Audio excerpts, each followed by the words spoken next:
법이 전하는 따뜻한 위로와 공감, 법스타그램 시즌2로 여러분들의 곁에 다시 찾아왔습니다. 저는 진행을 맡은 조현민입니다. 네, 제 곁에는 시청자 여러분들의 법률 고민을 해결해줄 힐링 멘토들이죠.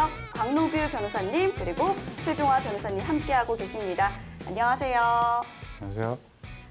네, 반갑습니다. 자, 요즘 코로나19 감염증으로 사회 전반적인 분위기가 어둡습니다. 우리 변호사님들, 시청자 여러분들께 힘이 되는 한마디씩 해주실까요?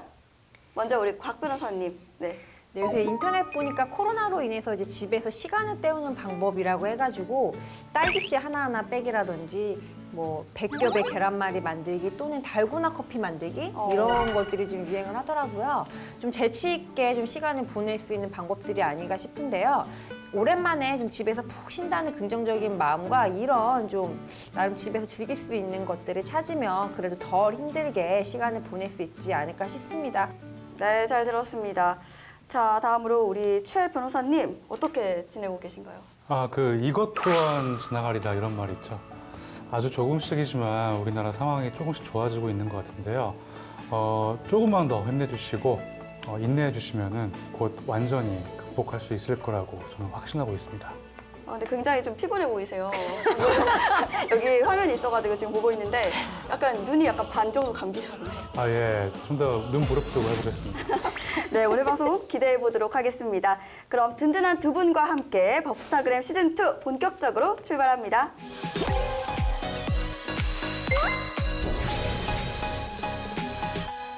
네, 법률 인스타 상담소 전화와 SNS를 통해 접수된 우리 시청자 여러분들의 실제 고민 상담을 해결해드리는 시간인데요. 오늘 접수된 사연 한번 살펴보도록 하겠습니다. 자, 회사 동료와 싸움이 있었는데 제가 일방적으로 맞았습니다. 3주 동안 입원해 치과 진료비만 420만 원, 병원비와 함께 일을 못해서 손실난 돈만 330만 원이 넘는데요. 오히려 때린 상대방은 200만 원에 합의하라고 독촉을 하고 있습니다. 상대방이 제 목을 조르자 얼굴을 밀고 발로 한 대 찬 건데 상대방은 쌍방 폭행이라고 주장하고 있는데요. 회사 동료가 찍은 영상도 있고 일방적으로 맞았다는 확실한 증거가 있습니다. 경찰은 작은 사건이라 약식 기소로 끝낼 거라고 웬만하면 합의를 보라고 하는데요. 제 억울함을 정말 풀고 싶은데 일방적 폭행임을 인정받고 피해 보상을 받을 수 있을까요? 변호사님들 제발 도와주세요라고 보내주셨습니다. 이런 시비가 붙어 있는 이런 자리 가셨을 때 어떻게 하시나요, 주로? 무조건 도망갑니다. 무조건. 제가 싸움은 잘하는데 네. 지금 21세기에는 피하는 게 장땡, 죄송합니다. 네, 장땡. 피하는 게 제일 좋고요. 네. 여러분께서도 휘말리지 마시고 도망가시길 저 적극 추천드립니다. 근데 진짜 피하셔야 되는 게 요새 무서운 사람들이 너무 많잖아요. 맞아요. 그냥 뭐 갑자기 칼을 들고 막 오시는 분들도 있고 그러셔서 그 흔히들 이런 표현 좀 괜찮을지 모르겠지만 남성분들은 네. 또 여자분들과 같이 있을 때 이제 흔히 객기를 부리시다가 변회 네. 당하시면 큰일 나니까 자존심이 중요하지 않고 절대 자존심의 문제도 아닌 자리를 피하시는 게 제일 좋을 것 같아요. 정말 본 질문을 드릴게요. 우리 최 변호사님, 회사 직원이 폭행 영상을 찍었다고 방금 사연자분께서 말씀을 해주셨거든요. 현장의 폭행 영상을 증거로서 효력이 가능한지 이런 부분도 좀 궁금한데요. 어떤가요? 네, 결론은 무조건 예스고요. 네. 효력을 가질 수 있을 뿐만 아니라 폭행 사건의 경우에는 그 현장 촬영 영상은 그 무엇보다 중요한 증거에 해당합니다. 휴대폰 촬영 또는 CCTV 이걸 확보하기 위해서 그 폭행 사건이 발생하면은 그 양 당사자가 이거를 확보하기 위해서 혈안이 되는 그런 모습을 확인하실 수가 있습니다. 혹시 그 MC님 영화 그 베테랑 보셨나요? 영화 베테랑이요? 네. 봤죠. 지금 영화 내용 얘기할 건데 안 보셨으면 솔직히 말해주세요. 아니, 저 진짜 봤어요. 보셨어요? 네. 그 영화 베테랑 마지막 장면에 그 유아인하고 황정민하고 한판 대차게 싸우는데요. 그 싸우는 장면을 둘러싸고 그 시민들이 그걸 다 영상으로 찍어요. 그래서 저희는 보면서 물론 뭐 저희가 변호사라서 그런지 모르겠지만 저거는 입증에 있어가지고는 끝났구나. 왜냐면은 너무 많은 분들이 그 장면을 찍고 계셔가지고 유아인이 그걸 체포하려고 하는 황정민을 먼저 그리고 좀 과도하게 이렇게 폭행을 하는 영상이 다 고스란히 찍히게 됐거든요. 그래서 이런 케이스 같은 경우에는 황정민이 그 체포 과정에 있어서 너무 과잉 뭔가 진압을 한 거다.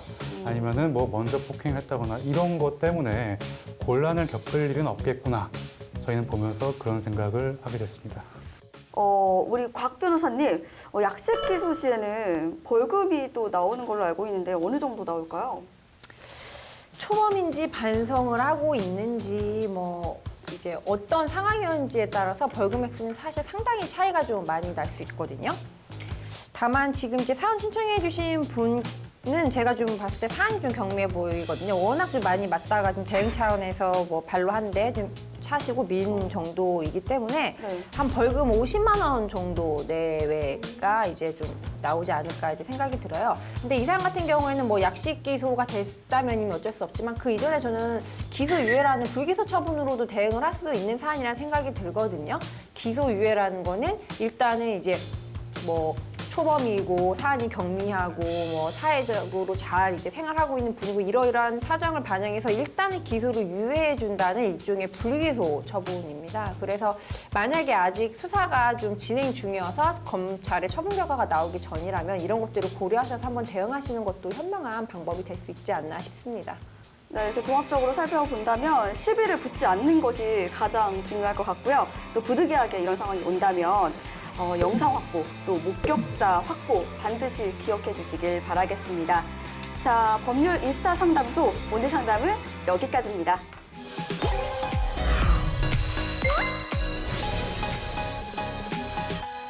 네, 법률 공방 기막힌 사연, 오늘의 사연 화면으로 먼저 만나보시죠. 나는 누군가를 해치고 싶은 생각은 없었다. 단지 살아가기 위해 약간의 돈이 필요했을 뿐이었는데 애초에 남의 것을 탐낸 내가 잘못한 걸까? 아내는 아프다. 보건소에서 타오는 약은 이제 듣지 않은 지 오래다. 그렇다고 병원에 갈 돈도 없다. 아들 부부는 어린 것들만 남겨두고 교통사고로 세상을 떠났다. 아픈 아내와 아이들까지 내 등에 짊어진 짐이 너무 무겁다. 귀갔습니다. 네, 들어오세요. 얼마 전부터 시작한 노인 귀갈바. 지하철을 타고 이동하면 되니까 그래도 이만한 일거리가 드물다. 이렇게 좋은 집에서 사는 사람들은 걱정도 없겠지. 고생이 많으시네요. 차 한잔하고 가세요. 아유, 고맙습니다.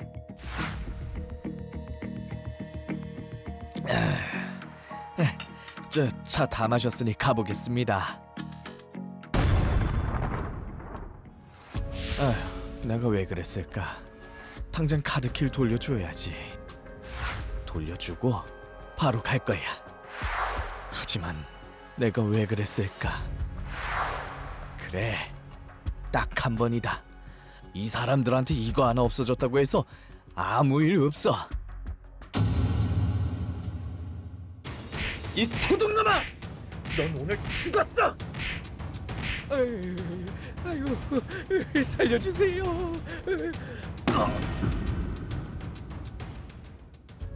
나의 세상에서 이렇게 사라졌다.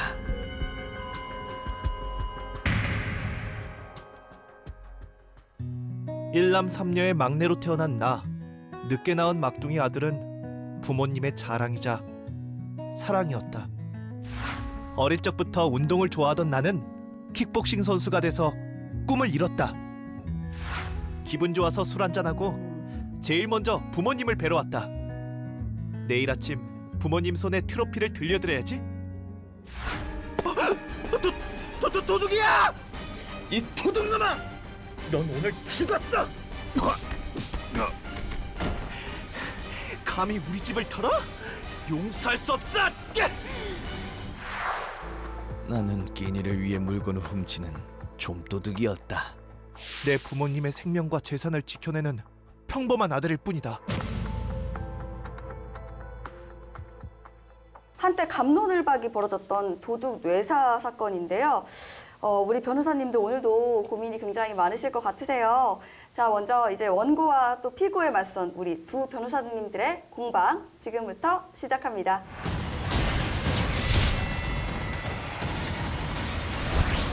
네, 피의자 측 변호부터 한번 해보도록 하겠습니다.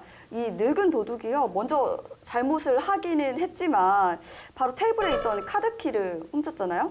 이런 경우에 또 어떤 죄를 물을 수 있을지 먼저 여쭤보고 싶어요. 어떤 죄를 물을 수 있을까요?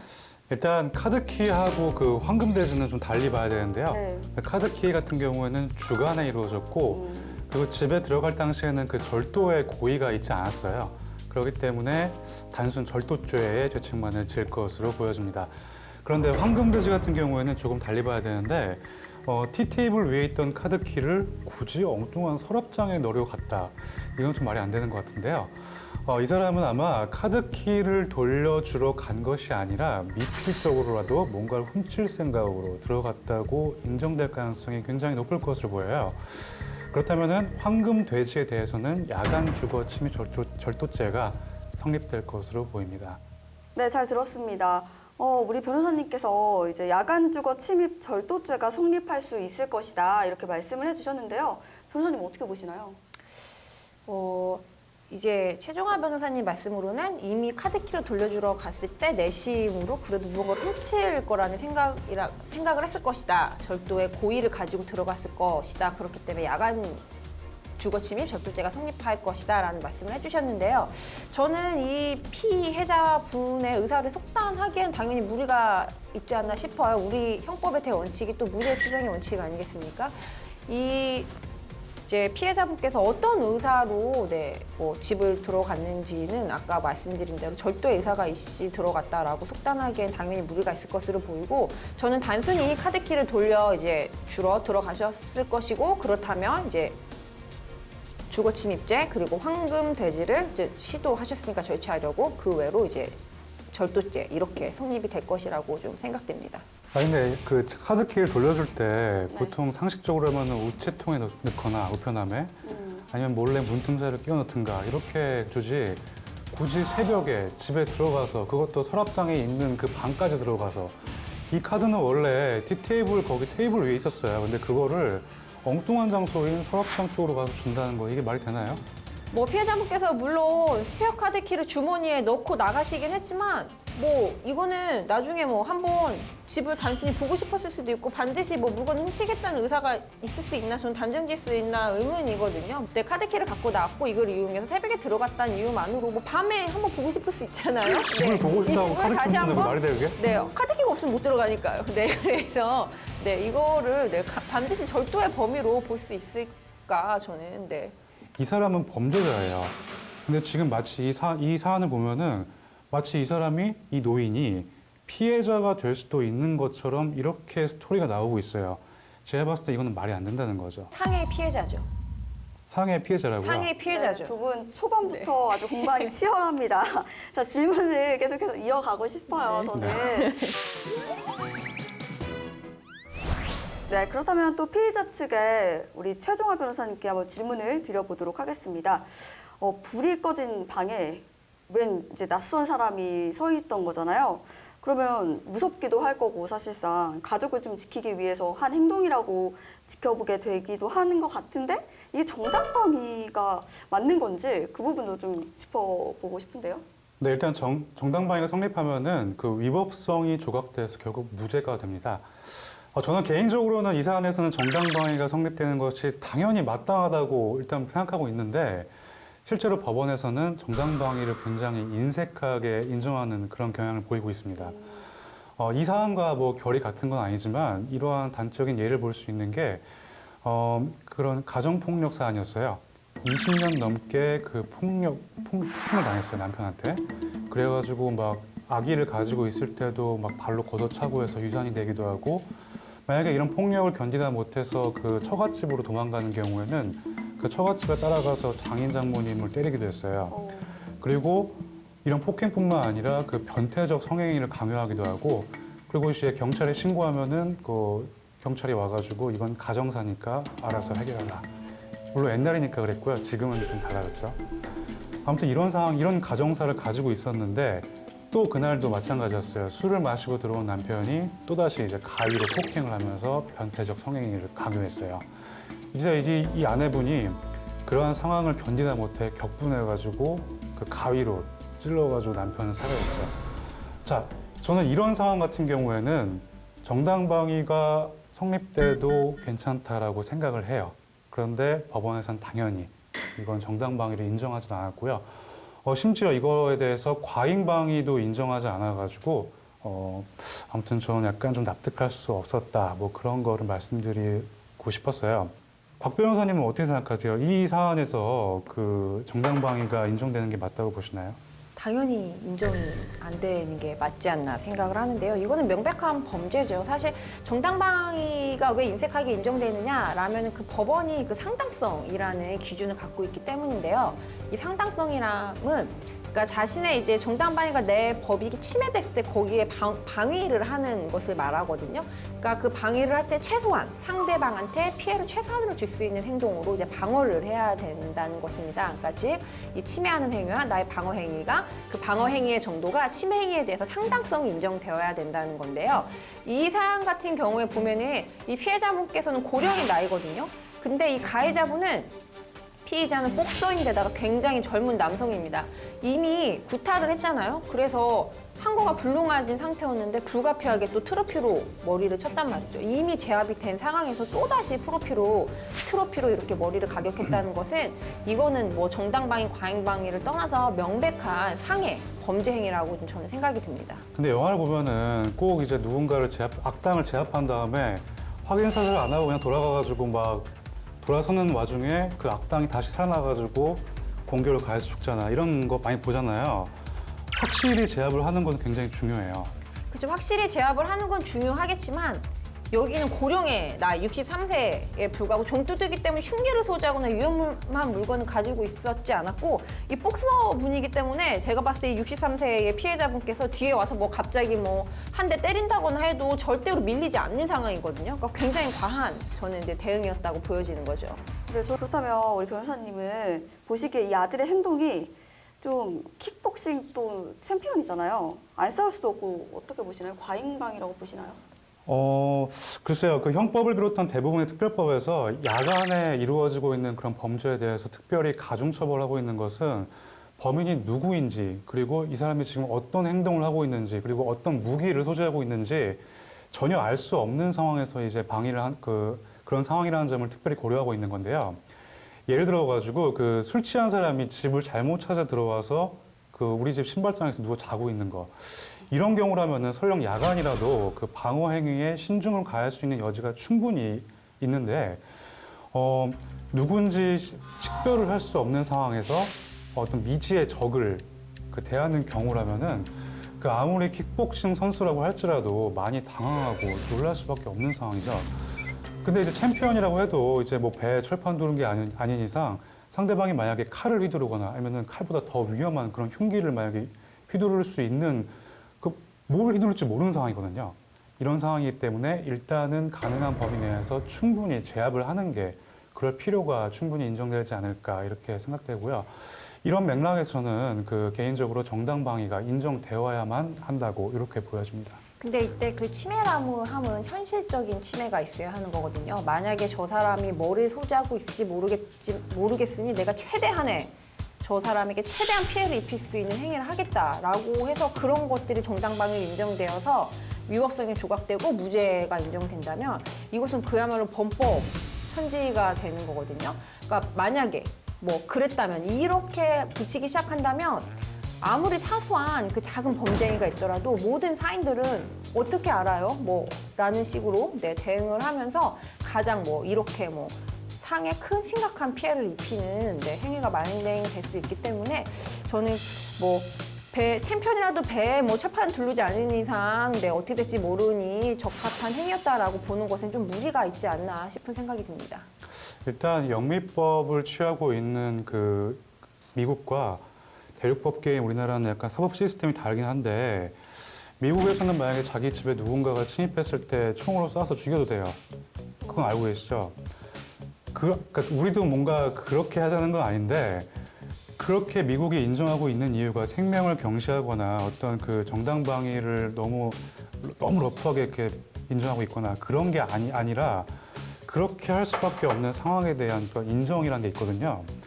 근데 저희도 약간 좀 그런 차원을 좀 고려해야 되지 않나 싶어요. 그 미국의 특수성이 좀 있는 것 같아요. 미국은 총기 소지가 허용이 되기 때문에 사실 집에 침입한 사람이 굉장히 위험성이 있을 수 있어서 좀 그런 부분도 있지 않나 싶어요. 우리나라 같은 경우에는 뭐 총기 소지가 당연히 허용이 되지 않을 뿐만 아니라 이게 갑자기 이제 뭐 흉기를 들고 달린다고 하더라도 거기에서 이제 방어를 하면 되지 급작스럽게 뭐 총을 빵 쏘는 이런 상황은 발생하지 않거든요. 그래서 저는 뭐 다시 거듭 말씀드리면 일단 우리 판례에서도 뭐 정당방위가 인정하기 불가한 사안입니다. 뭐 아까 최정화 변호사도 정당방위가 뭐 인정 안 됐던 사례를 들긴 했는데 뭐 제가 또 하나 사례를 들면은 경찰이 범죄자를 진압하는 과정에서도 뭐 하체 쪽에 총을 쏠 수 있었는데 이제 상체 뭐 그런 긴박한 상황에서도 상체에 총을 쏴서 이제 좀 더 피해를 크게 입혔다면 이런 경우에도 정당방위가 안 된다는 입장이거든요. 그러니까 뭐 영미법도 물론 참고할 만하겠지만 적어도 우리나라 판례 하에서는 이런 케이스는 절대 정당방위가 인정되지 않는 케이스라고 볼 수 있습니다. 네, 이렇게 일방적으로 또 구타당한 이 늙은 도둑이 만약에 살아 있었다면 피해자한테 어떤 보상을 요구할 수 있을지 우리 곽 변호사님께 한번 여쭤볼게요. 네, 일단 뭐 이제 보상이라고 하면 이제 민사적인 개념으로 이제 넘어오는 건데요. 이 늙은 도둑은 이제 이 가해자한테 치료비에 소요된 비용을 이제 재산상 손해로 청구할 수 있을 것이고요. 그리고 이 너무나 정신적 큰 충격을 받았다. 이 사건으로 인해서 이런 점을 주장하면서 정신적 손해에 따른 위자료 배상 청구도 가능할 것으로 보입니다.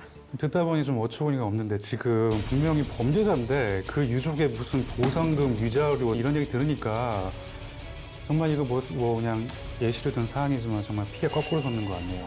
범죄자라고 해서 죽어도 되는 건 아니죠. 네, 좀도둑이라고 해서 네, 막 때리고 죽어서 만약에 네, 그 비용을 청구할 수 없다고 보는 거는 네. 만약에 트로피로 이 노인을 때리는 사람이 그 킥복싱 선수가 아니라 만약에 일반 사람이었어요. 그런 경우라면은 이 결과가 똑같을까요? 마찬가지일 거라고 봅니다. 이미 제압된 상태였잖아요. 네. 이미 두들겨 패가지고 쓰러져 있는 이 피해자를 가격한 거는 제가 봤을 때 이 킥복싱 선수가 아니라 뭐 누구였어도 당연히 범죄가 해당되는 거고, 근데 참작할 만한 사정으로 이 사안 같은 경우는 가해자가 킥복싱 선수였다는 게 더 좀 맹점이 될 수 있는 것이 충분히 제압이 얼마든지 이것이 아니어도 가능했다는 거죠. 그렇기 때문에 물론 더 좀 죄질에 있어서 좀 안 좋게 볼 수는 있겠지만 저는 킥복싱 선수가 아니라 일반 사람이었다도 마찬가지 결론이 아닌가 저는 그렇게 생각합니다. 만약에 일반 사람이 집에 들어갔는데 만약 남성이 아니라 여성이라고 쳐봐요. 여성이 만약에 MC님이 집에 들어가셨는데 거기에 누군지 알 수 없는 미지의 인물이 서랍장을 뒤지고 있어요. 근데 그 사람이 상해를 입지 않을 정도로 약하게 그렇게 이 사람을 제압해가지고 경찰에 신고하는 동안 이 사람 나와가지고 다 때리면 어떻게 하려고요?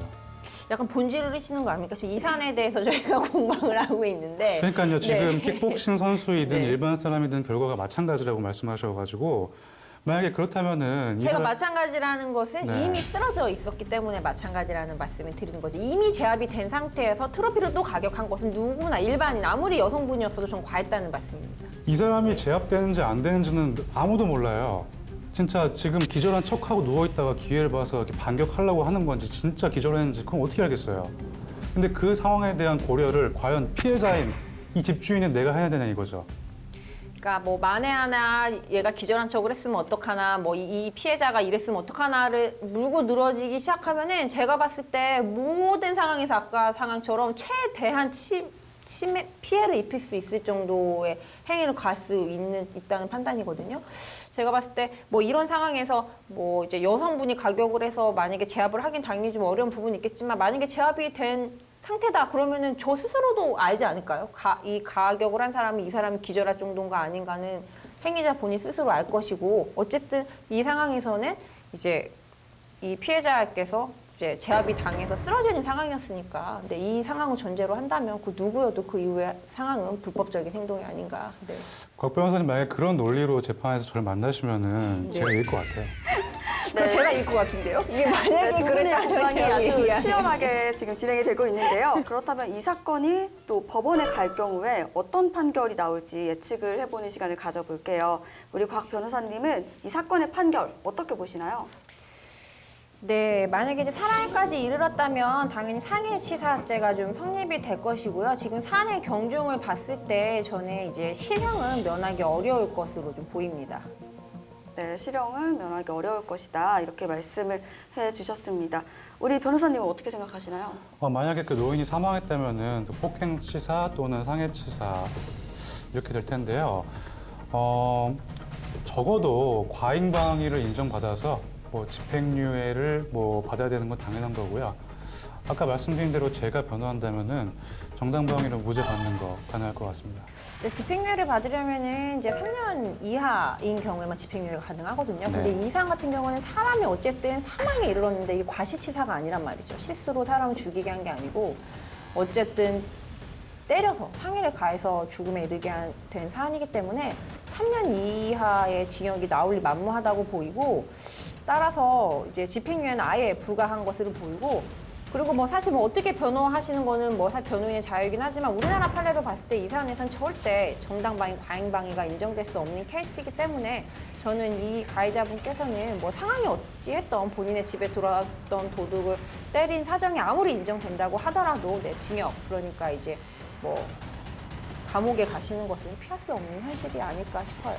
근데 저 MC님께 그냥 여쭤보고 싶은데 그냥 솔직히 이 사람 어떤 것 같으세요? 이 사람 잘못이 있는 것 같으세요? 없는 것 같으세요? 저는 너무 헷갈려가지고 저도 한 분 편을 들고 싶은데 너무 두 분이 다 치열하게 이야기를 해주셔가지고 잘 모르겠습니다. 네, 그래서 이렇게 두 분의 이야기 이렇게 잘 마무리를 해보았고요. 여러분들도 참고해 주시길 바라겠습니다. 자, 오늘도 변호사 두 분의 치열한 공방을 이어갔는데요. 다음 이 시간에도 자존심을 거원 불꽃 튀는 법률 공방을 이어질 예정입니다. 기대해 주시길 바랍니다. 네, 법스타그램 시즌2 법의 도움이 필요한 여러분들을 위해서 진정한 내 편이 되어줄 힐링 멘토 이인의 변호사들과 함께 저희는 다음 이 시간에 또 찾아뵙도록 하겠습니다. 고맙습니다.